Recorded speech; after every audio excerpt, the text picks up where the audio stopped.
Doa adalah persekutuan intim di antara orang percaya dengan Tuhan. Dari firman Tuhan kita melihat bahwasanya kerap kali doa itu disampaikan dengan berbagai cara menyampaikan doa kepada Tuhan. Pertama, dengan berseru kepada Tuhan dan memanggil nama Tuhan. Jadi bukan asal berkata-kata saja. Alkitab mengatakan bahwasanya berdoa itu banyak disampaikan dengan cara menyeru nama Tuhan. Bagaimana orang berseru? Memanggil nama. Begitulah dia memanggil Tuhan. Dia berseru kepada Tuhan. Amin, saudaraku. Tanda kesungguhan hati. Memang hanya doa yang sungguh-sungguh saja yang didengarkan Tuhan. Amin. Berseru kepada Tuhan, memanggil nama Tuhan. Banyak ayatnya, saya ambil Kejadian 4:26. Lahirlah seorang anak laki-laki bagi Set. Dan juga anak itu dinamanya Enos. Waktu itulah orang mulai memanggil nama Tuhan. Amin. Orang mulai memanggil nama Tuhan. Memanggil nama Tuhan membawa berkat dalam kehidupan kita. Amin. Kemudian berdoa itulah mencari Tuhan. Yesaya 55:6 berkata, carilah Tuhan, lama ia berkenan ditemui. Berserulah kepadanya, lama ia dekat. Jadi carilah Tuhan, lama ia berkenan ditemui. Berserulah kepadanya, lama ia dekat.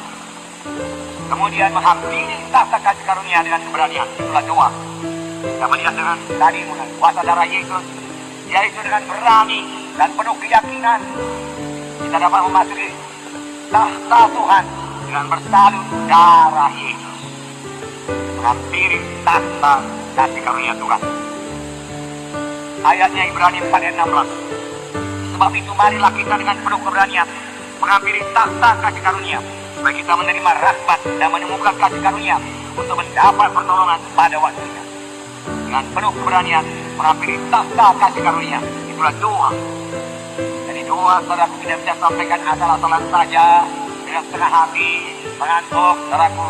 Tidak, karena doa itu memanggil nama Tuhan, berseru kepada Tuhan, mencari Tuhan, menghampiri tahta kasih karunia Tuhan dengan keberanian. Amin. Itulah dia doa.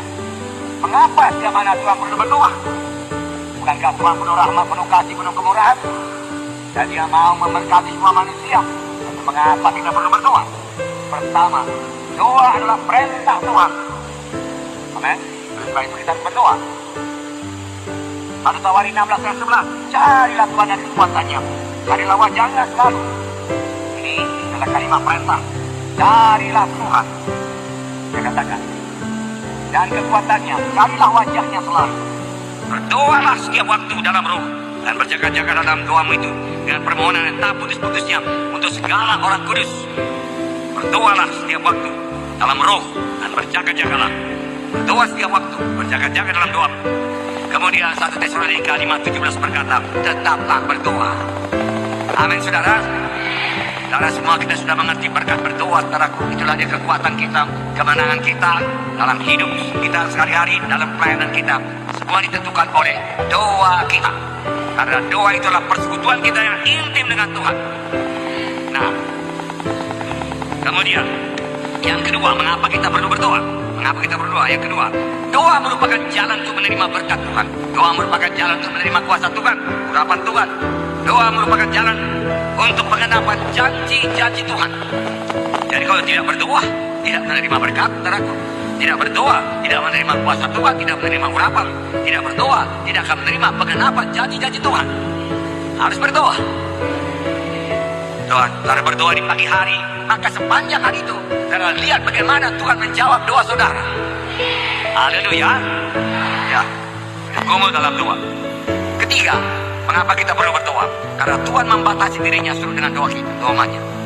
Tuhan batasi dirinya dalam mengerjakan keselamatan manusia ini. Tuhan membatasi dirinya suruh dengan doa anak-anaknya. Kalau saudara berdoa buat jiwa-jiwa untuk diselamatkan, untuk kelompok sel saudara, saudara berdoa sungguh-sungguh dan sangat bergumul dalam doa, pergumulan saudara cukup, maka Tuhan akan memberikan jiwa-jiwa dalam kelompok sel saudara. Pasti Tuhan berikan. Tetapi kalau tidak ada pergumulan dalam doa, maka tidak akan Tuhan berikan. Ringan-ringan saja Tuhan pun melihat kerinduan hati kita. Benar-benar kita rindu jiwa-jiwa selamat. saudaraku. Atau hanya kita sebut-sebut saja sebagai bunga-bunga doa kita supaya disebut orang-orang rohani. Selamatkanlah jiwa-jiwa Tuhan kita katakan. Tetapi kita tidak rindu sungguh-sungguh, Tuhan tidak akan berikan, karena Tuhan melihat hati. Amin saudaraku. Kalau saudara mohon sungguh-sungguh, Tuhan pasti berikan jiwa-jiwa. Tuhan batasi dirinya suruh dengan doa kita. Kalau kita tidak berdoa, kita akan kehilangan banyak-banyak berkat Tuhan. Matius 9:38. Karena itu mintalah kepada Tuhan yang punya tuayan, supaya mengirimkan pekerja-pekerja untuk tuayan itu. Saudaraku, adalah kehendak Tuhan untuk mengirimkan pekerja-pekerja. Tuhan mau lebih banyak pekerja-pekerja. Tetapi Tuhan berkata, mintalah penuai-penuai. Mintalah pekerja-pekerja untuk ladangku. Tuhan berkata, Tuhan tidak bisa bekerja sendiri untuk keselamatan jiwa-jiwa. Tuhan tidak bisa bekerja sendiri untuk mengirim penuai-penuai. Harus ada yang berdoa. Dan kalau anak-anak Tuhan tidak berdoa buat penuai-penuai, kalau gereja tidak berdoa buat penuai-penuai, maka penuai-penuai tidak akan datang kepada gereja. Kenapa Tuhan tidak berkata, begini tuayan sudah menguning, sudahlah aku kirim lagi 1000 orang penuai, semuanya dipenuhkan dengan Roh Kudus, tanda ajaib mujizat dan kuasa Tuhan aku urapi? Tidak, saudaraku. Saudaraku, padi sudah menguning, siap sedia akan dituai. Oleh sebab itu mintalah kepada Tuhan yang punya tuayan itu, supaya memberikan penuai-penuai ladangnya. Minta. Berarti kalau kita tidak minta dengan sungguh-sungguh, tidak minta dengan aidos, dengan tidak kenal malu, tidak kenal menyerah, maka penuai-penuai juga tidak akan datang. Ini firman Tuhan mengenai kuasa doa yang sungguh-sungguh supaya kita mengerti dan kita praktekkan. Amin saudaraku. Oke. Ada beberapa syarat supaya doa kita berhasil.